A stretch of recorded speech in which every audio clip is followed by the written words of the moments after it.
Gunung Everest berdiri megah sebagai gunung tertinggi di dunia, menjulang setinggi 8.848 meter di atas paras laut.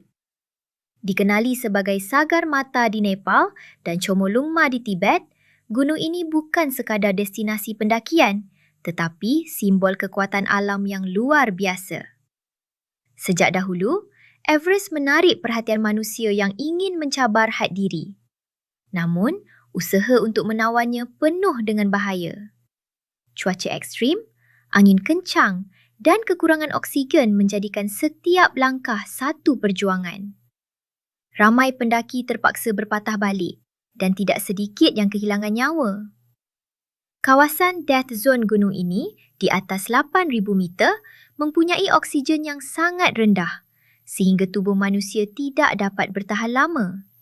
Di sinilah mental dan fizikal benar-benar diuji. Setiap nafas terasa sukar dan setiap keputusan boleh menentukan hidup atau mati. Walaupun begitu, keindahan Everest sukar ditandingi. Saat matahari terbit, puncaknya bersinar keemasan di atas lautan awan.